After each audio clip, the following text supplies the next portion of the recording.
This episode is brought to you by Ursa Minor Outfitters. Folks, I'm absolutely in love with my loon mug. It's handmade, it's an absolute piece of art. Whether it's at the office or at the house, people keep asking to check it out. If you're not a loon fan, they also have other beautiful mugs for wildlife fans of moose, bears, and eagles. They specialize in products highlighting the outdoors and local pride through quality design by local artists. They've even started expanding into items beyond mugs, like apparel, dog accessories, and soon candles and more. They also try to partner and highlight other small businesses, and in some cases, forego profits in lieu of charitable giving to help their community, such as the dog rescue. So check them out, UrsaMinorOutfitters.com, and enter promo code HikesMikes10 at checkout to receive 10% off your order. And for our four-legged hiking partners, they also have a portable silicone dog bowl and also a sweet over-the-collar dog bandana. Go check them out, UrsaMinorOutfitters.com, and don't forget to enter promo code HikesMikes10 at checkout to receive 10% off your order.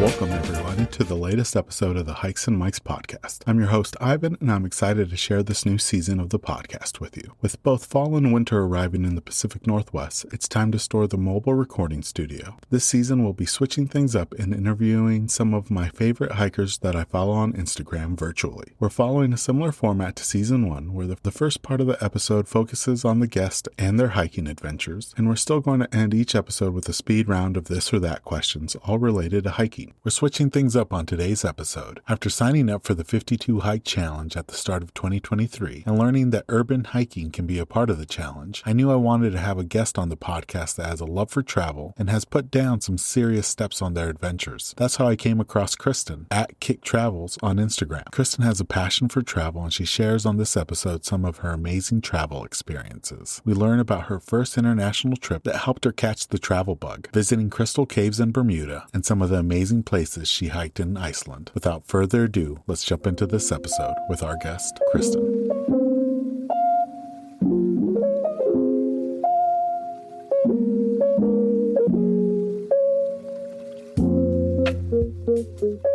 Welcome, everyone, to the latest episode of the Hikes and Mikes podcast. I'm here with Kristen, all the way from the East Coast. We're going to be doing things a little bit differently today. She is a world traveler, and I'm excited to talk to her about all her adventures in Europe and up north in the Arctic Circle and Alaska. And thank you so much, Kristen, for joining us today. For listeners, can you share a little bit about yourself and your experiences? Yes, so my name's Kristen. I always say that I love traveling the world, and I have been doing it since I was 13 years old. I got started traveling with my grandmother, and to this day, she is still my favorite travel buddy. We've been all over together. So thank you for having me. Awesome. That's really cool that you get to travel with family. And that kind of leads me to the first question, Kristen. When and where did your love for travel kind of come from? Well, I guess it kind of started earlier. In 2005, my aunts and cousins moved to Korea, and they were teaching English there for about 15 years. So by the time I was in middle school, my grandmother asked me if I wanted to go visit them, and I was a little bit nervous because around this time is when North Korea was in the news a lot, and I just didn't know what to expect, and I never left the U.S. before. But the next year, right before I started high school, I decided, why not? Give it a try. And when I got to Korea, I immediately fell in love with the city, with the people, with the food. I mean, what's not to love? And then through there, after being in Korea, we went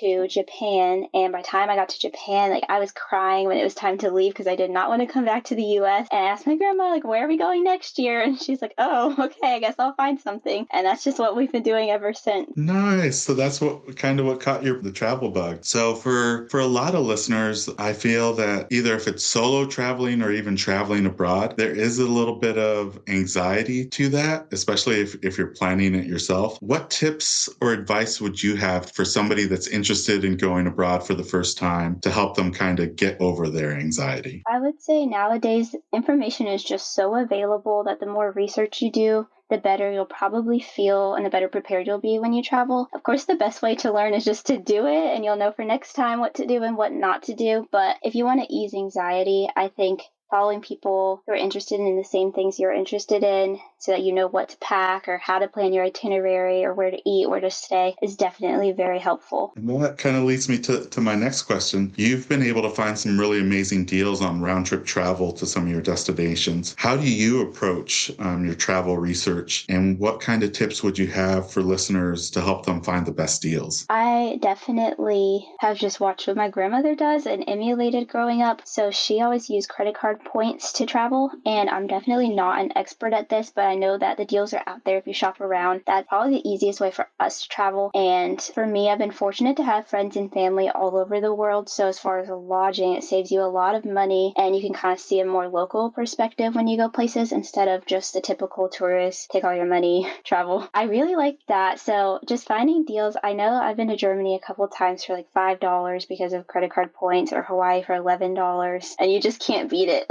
So credit card points. That's what I hear. Like, a lot of people will travel basically for free because they just use the points that they accumulate. So during your travels, has there been any travel deals that were too good to be true that people should kind of look for, or maybe some hidden fees or limitations in the fine print if they do find something that you've encountered? Yes, for sure. I think that a lot of times credit cards will say, oh, like use our travel portal and you'll get the best deals and discounts. And in my experience, that's just not true. Go to old fashioned, just Google the flights, change my dates around, change the airport so I can get to a different one, change the airlines. If the price is right, the price is right. So I would not really recommend going through American Express Travel or through Delta, etc., just because their conversion rates don't tend to be the best. Oh, that's a great tip. I never even would have thought about that. Because they do suck you in by saying, like, use our portal, we'll give you the best deal. But sometimes it's not the case. Yes, I definitely will browse them and give them a chance, but more often than not, just Googling will give me the cheapest value. When people talk about hiking, most people picture walking in the outdoors, surrounded by trees, lakes, streams, and wildlife. And during my research for the 52 Hike Challenge, it lists urban hiking as an acceptable part of the challenge. On your travels, especially on places that you have to walk, and maybe because the public transportation isn't the greatest, do you know what's the most miles you've put in a city, especially when you're exploring either abroad or in the States? I looked this up because I remember in 2019 I went to Prague and I walked 27,000 steps that day, and I plugged it in for my height as about 9 miles. So I did not expect to do that, and I was out all day, but yes, 9 miles in Prague. Wow. I think I was telling you before the podcast, there's some trips to Seattle where by the end of the day, I'll look at my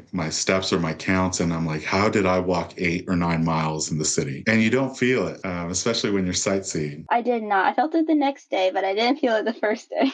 Well, props to you. 27,000 steps, it's a lot. Yeah, thank you. With all your travels, which city would you say is the most walk friendly? And then on the flip side, what's the least walking friendly city that you visited? I would go back to Prague because not only is it walk friendly, but you have to walk. It feels like there's not other options. Even being in the hotels, there weren't elevators or anything like that. So you just had to walk. Very walk friendly.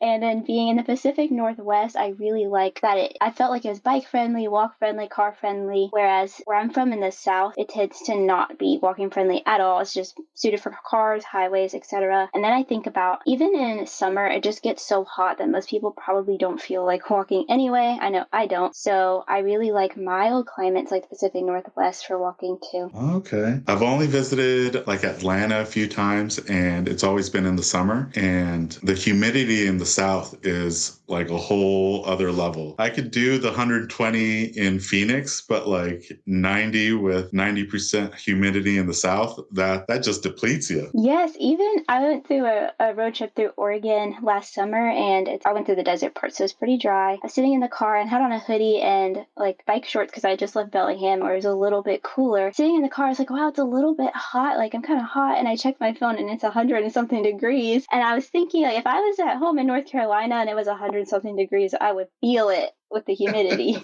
Oh yeah, it's a different type of hot. So one thing we like to do with guests, Kristen, is we do a deep dive into their Instagram account. And one thing that really caught my eye from your travels is you got a chance to visit some amazing crystal caves in Bermuda. And there's a really great story that you found behind its discovery. Can you share a little bit about that experience and how that cave was discovered? It's kind of a miracle because what are the chances that this happened? But I know in the I think it was between the 1920s and 1940s, there's two boys playing, like, I forget which sport, but they're playing with a smaller ball and it rolled into one of the caves. So one of the boys was able to come get it and then he discovered the crystal caves, him and his parents. And when they showed us the opening and how big it was that he could like squeeze through there, I was thinking only a preteen, like 8 to 10-year-old could do that because a grown person could not.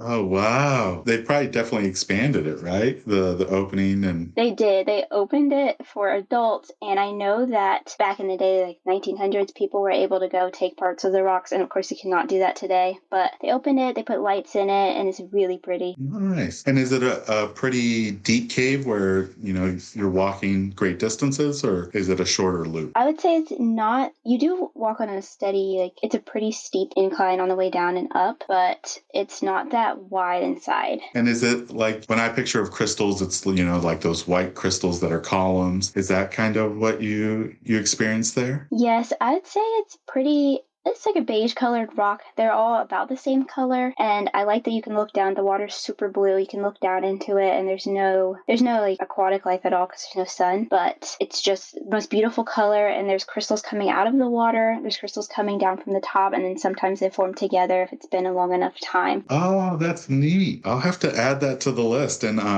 I'll share it on the show notes too. When I picture like crystal caves, you kind of think of like Latin America where, they have these giant crystals, but to be able to visit Bermuda and see something completely different from like the beach, the palm trees, that's pretty cool. Yes, I really enjoyed it. And we kind of already talked about it, Kristen, but you've spent some time up here in the Pacific Northwest, and it seems to be a destination that you really enjoy to come back to. Can you share a little bit about your visits to the Pacific Northwest and maybe some of the favorite places that you like to visit while you're here? Of course. I think the first time I ever went to the Pacific Northwest was 2017. I went to Vancouver because my cousins from Korea had just moved there. This was in January, so it was still nice, but I enjoyed it. And then my other cousins moved to Seattle area, Seattle and Bellingham. So now I go there a couple times a year because I try to hide out from the summers in the South and go to Washington. And I love like Northern California. It's beautiful with the mountains, but I don't really like driving through there because I'm not used to it. And the mountains are a little bit much.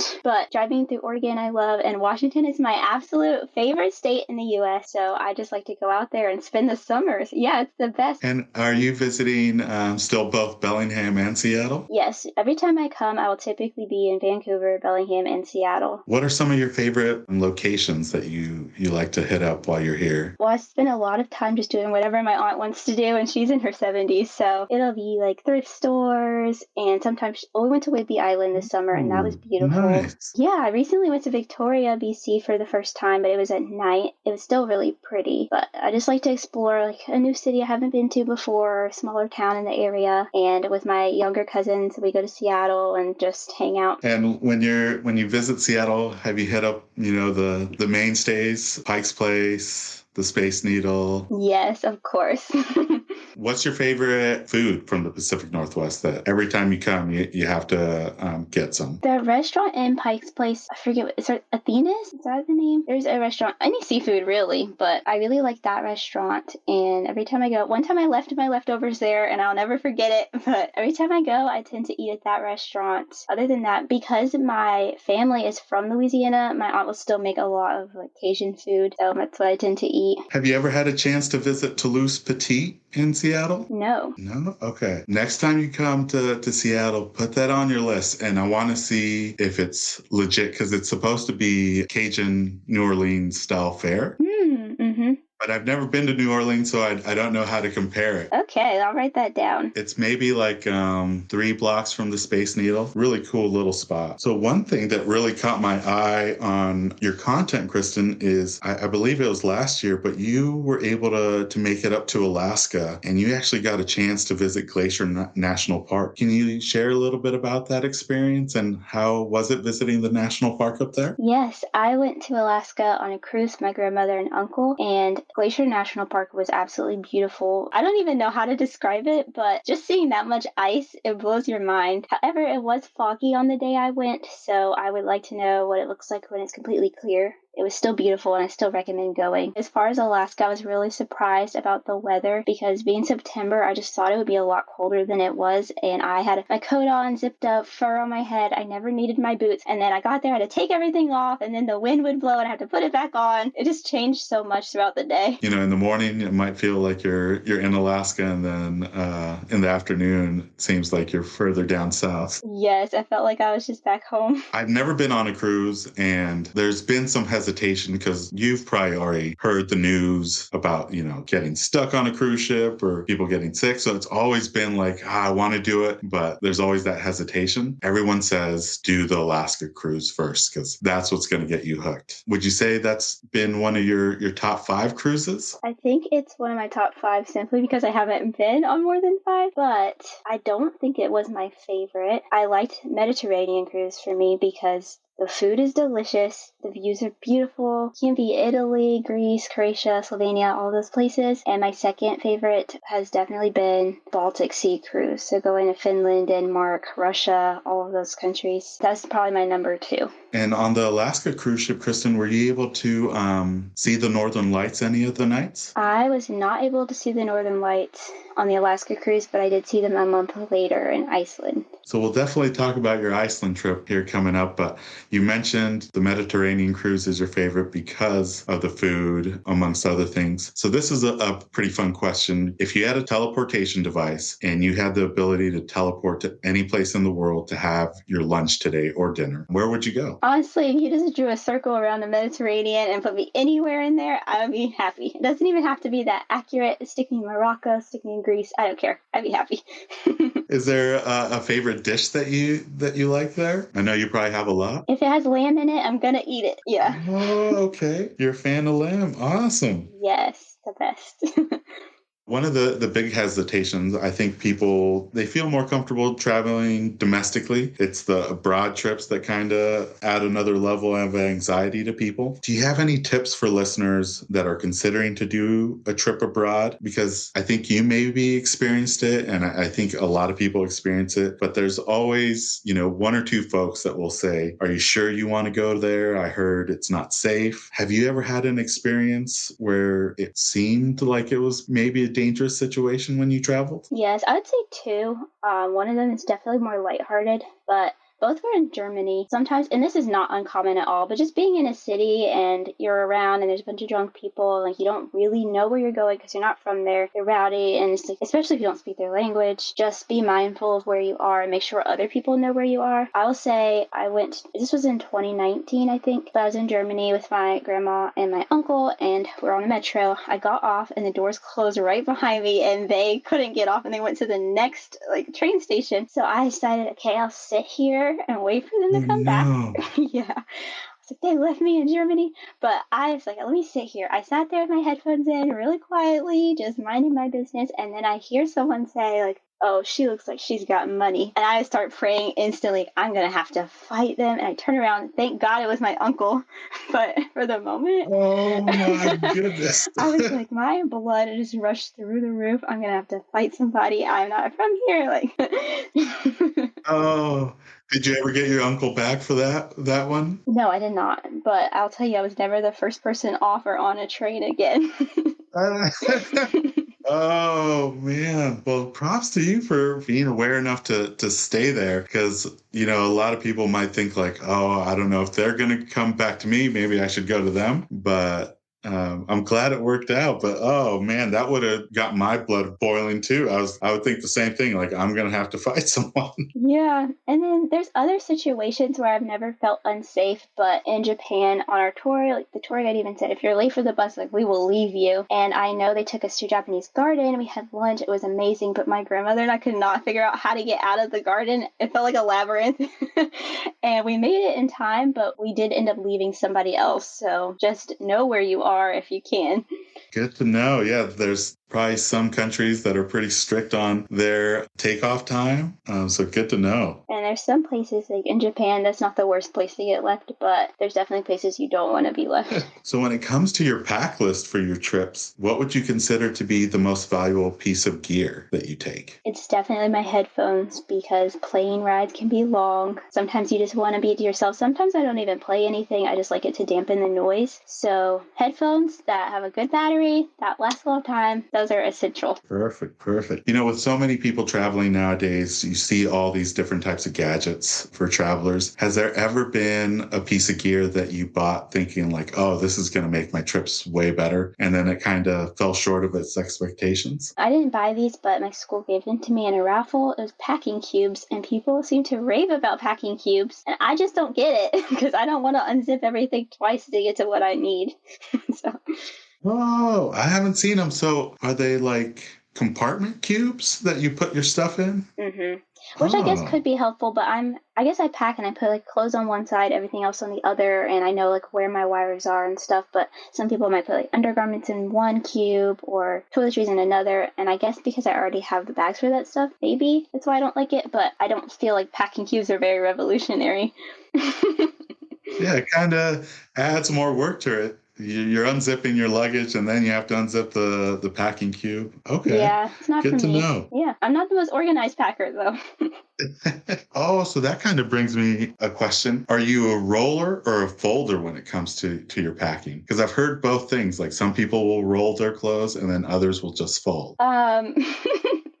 Both. I'm definitely both. If it comes to like jeans, maybe fold them once and lay them. Other clothes roll together. Sometimes I just throw stuff in. So definitely not the most organized, but it all gets in there. So we're at the start of 2023. Do you have any upcoming travel goals for the upcoming year, both domestically and internationally? Domestically, of course, I have to get to the Pacific Northwest because summer is around the corner.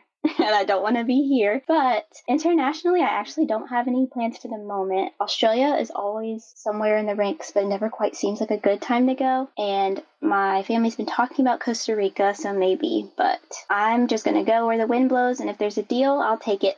So that kind of brings me back to your trip to Iceland. You saw some really amazing places there when you were visiting, but in a post that you made, you mentioned a story about getting off in the airport and then realizing that maybe this wasn't the right airport. Can you share a little bit about your travel to Iceland and a little bit about the airport story and just the sights and sounds that you saw while you were there? Yes. Well, I initially decided to go to Iceland because I was looking at flights just basically to anywhere, and I saw they were so cheap to go from like Baltimore to Reykjavik and back. So I was like, perfect. I was asking around to see who would want to go with me, or else I'll go by myself. But my boyfriend decided he would come, and he is definitely a very like type A, everything's organized, and hasn't traveled as much as I have, so he just left it to me, and I was like, I got this. So on the airplane, the pilot kept saying like, we're landing in Keflavik, and my boyfriend is like, hey, like why do they keep saying like they're not saying Reykjavik? And I said, oh yeah, that's the Icelandic name for Reykjavik. And I don't know why I said that. It's like 5 a.m. We haven't slept in God knows how long.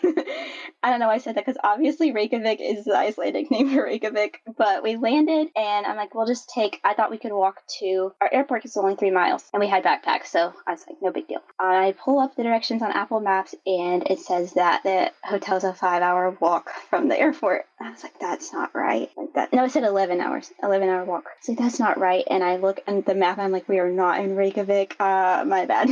So we were able to take the bus and get there, but it was storming. The sun didn't rise till about 8 a.m. and it's freezing cold. So we both like put on all our layers. Everything in our backpacks were soaked, and we kind of hiked around.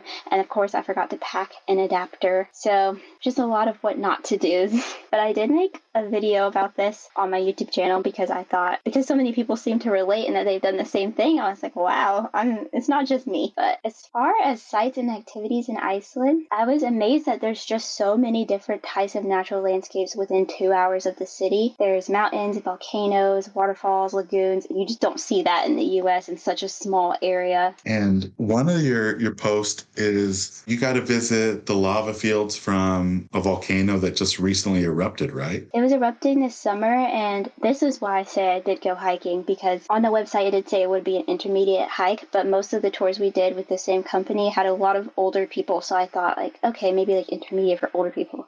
And it was intermediate just all across the board. I felt like our tour guide was so tall and he was walking at a normal pace, and I'm like, I can't breathe and I'm freezing cold and I'm sweating. Like, my boyfriend's trying to talk to me, like, I can't talk right now. I just need to climb this mountain. I don't want to be left. And it was so steep. But when you look out, you can see like red lava from where the most active eruption was, browner lava from the year before, and then you go back down the mountain and they let you walk on it, and you can see like how it hardened on top and was liquid underneath. It all scrunches together, and some of it is like broken apart and there's still steam coming out of it. It's so cool. And is it pretty accessible, or do you think it's best that you do a guided tour? You don't need any gear besides just good shoes that don't slip. However, I would definitely do a guided tour, at least for the hiking part, because it was so steep. I'm not sure I would really know where to walk if it weren't for our tour guide. And he explained some of the history, so I think I would like to hear that like while I'm at the mountain looking at it instead of reading it before or after. But as far as walking onto the lava, on one hand, it's very accessible physically, but on the other, he knows like where you should walk and where you shouldn't walk. So I would do a guided tour. Yeah. No, that's crucial. One other site that you visited while you were there was a really amazing waterfall. It looked huge. Was that a similar situation where you had to hike a ways to it, or was the parking lot pretty close and it was a shorter hike? The parking lot is very close to the waterfall, so very accessible, but there are about 400 steps if you want to go to the top. Oh, okay. So you can reach the top of the falls? Yes, you can get to the top, but it takes about 15 minutes to go up and 15 minutes to come down if you don't stop walking. Like, that's just if you go straight up. So very nice, definitely leg intensive, but it was beautiful. And my favorite part, honestly, while like the lagoon and the waterfalls, etc., were beautiful, I really liked the bridge from the North American tectonic plate to the Eurasian tectonic plate, because you can just walk across and stand in both like continents at once. That's so cool. Really? Oh, I didn't even know that existed up there. Wow. Yeah, me either. It's like a footbridge, or is it like do you have to hike to it? You do not have to hike to it. I'd say the parking lot was maybe like a 5-minute walk from it, but you can walk over the bridge and then you can climb down on the rocks. You can walk under. Some people take pictures like they're holding up the bridge. It's really cool. Oh, awesome. I'll have to look that up, and I'll add that to the show notes too. So the last place that you visited in Iceland that I kind of want to talk to you about, because you see it all over social media, and I think it's one of those places where the pictures don't do it justice, but you got to visit, is it the Blue Lagoon, the hot spring there? See, I actually did not go to the Blue Lagoon. I went to Sky Lagoon, which is a 3 or 4 mile walk from the city. Blue Lagoon is a car ride away, so we decided we were already walking around, so we decided to stay there. So I don't actually know about Blue Lagoon. How was the Sky Lagoon? Because it seemed like there wasn't as many people like the Blue Lagoon typically has. I think we got there at about 11 a.m. and there was not many people at all. It was beautiful. That day it was super foggy and raining, but you could still see like the infinity pool. At some points you couldn't even see like 5 feet in front of you. It was so foggy. The ground was made of pumice stone, which is really nice, except I hit my foot on it and like started bleeding and everything. But besides that, the water is so warm, and then they have like a 7-step process you can go through. I was not about this. I liked the warm water part, but I didn't like the cold water plunge. The sauna was so hot, and like then you had to take a cold shower, a steam room. I felt like I couldn't breathe. But yeah, it was very relaxing, and I think it's a little bit cheaper than Blue Lagoon too, so you wouldn't have to pay for transportation or the other prices for the other lagoon. Nice to know that there's a good alternative to the Blue Lagoon. And it also has a little waterfall you can kind of get underneath it. It's you, right? Yes, you can get, and it's warm, so yeah. Awesome.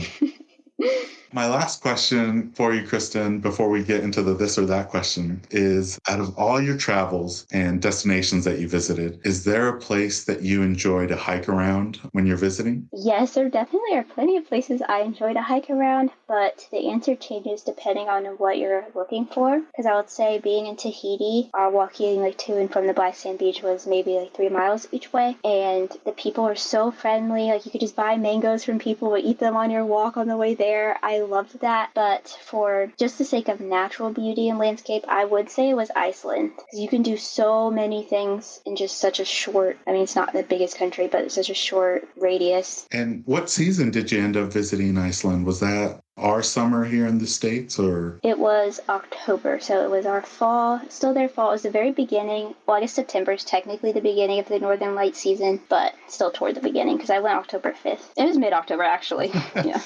Did you encounter any snow when you were there, or? No snow, just the first day was freezing cold and raining, but the days after that honestly weren't that bad. I was wearing a coat and jeans and I was perfectly comfortable. Oh, good to know. So that was it for the regular questions. This next portion, Kristen, is the this or that questions. Have you ever played this or that? I have. So we're doing it a little bit different this time around. It's more travel related than hiking. It was really fun to put these together. So I'm just going to give you 2 options and you choose the one that you like the most. And it's a total of 10. All right? All right. So the first question is plane rides or cruise ships? I think cruise ships because unlimited food, activities, lounging, whereas plane rides are relaxing, but you really do have to just sit there.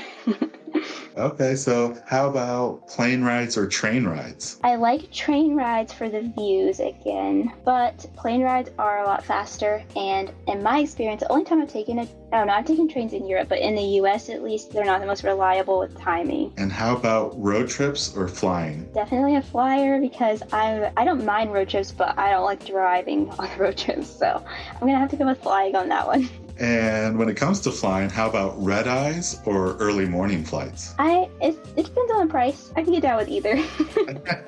And with your layovers, do you prefer short layovers or extended layovers? Definitely shorter. The least amount of time in the airport as possible works for me. And when you're visiting or exploring a city, public transportation or walking? I like to walk just because you can stop and take photos of anything or read about things, sometimes talk to people. Although public transportation can be nice, it really depends on the city.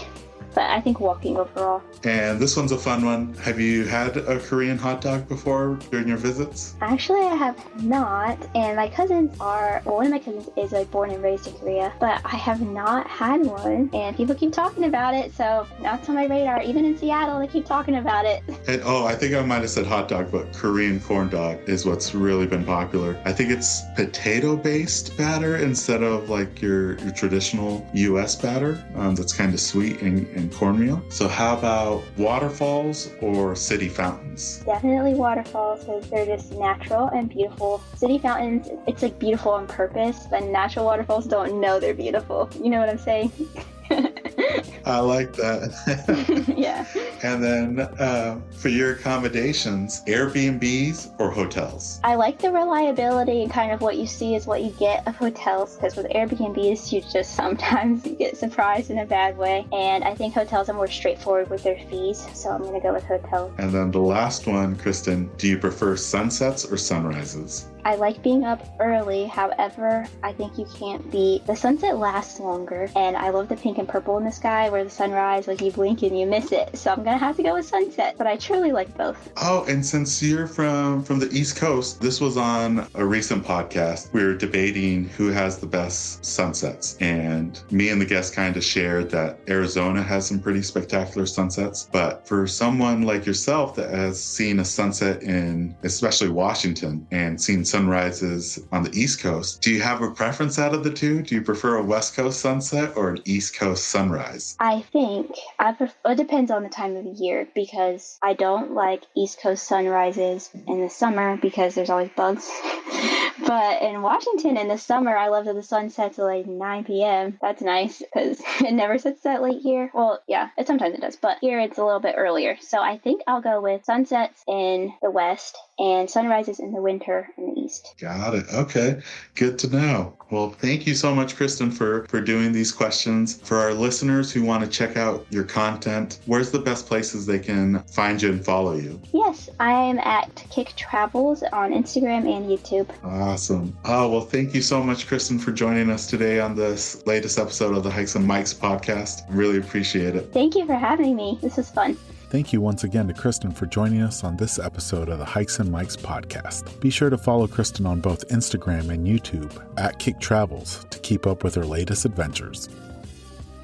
Thank you for tuning in to this week's episode of the Hikes and Mikes podcast. We'll be putting out new episodes every week through the fall and winter. Be sure to like and subscribe to not miss out on those. Also, be sure to follow us on Instagram at Hikes and Mikes. Catch you on the next one. This episode's music was created by Ketsa. Follow him on Instagram at Ketsa Music. This episode is brought to you by Flip Socks. Whether you're on the trail, on the job, or in the yard, Flip Socks will keep Mother Nature out of your boots with their innovative nylon sleeve. You no longer need to worry about any annoying debris getting trapped in your boots during your hikes. Simply flip down the nylon sleeve over any boot to prevent Mother Nature from finding its way inside, keeping your feet comfortable all day long. To get your first pair, visit flipsockswithaz.com and enter promo code HikesMikes10 at checkout to receive 10% off your order. And for listeners who use the promo code at checkout, I'll be donating 100% of the Season 2 promo code proceeds to Big City Mountaineers, who provide transformative experiences through connections to nature that strengthen life skills and build community for youth in disinvested communities across the nation. So if you're tired of bits and pieces of the trail finding its way into your hiking boots, pick up a pair of Flip Socks today with the promo code HikesMikes10 to get 10% off. For website and promo code, see the episode description.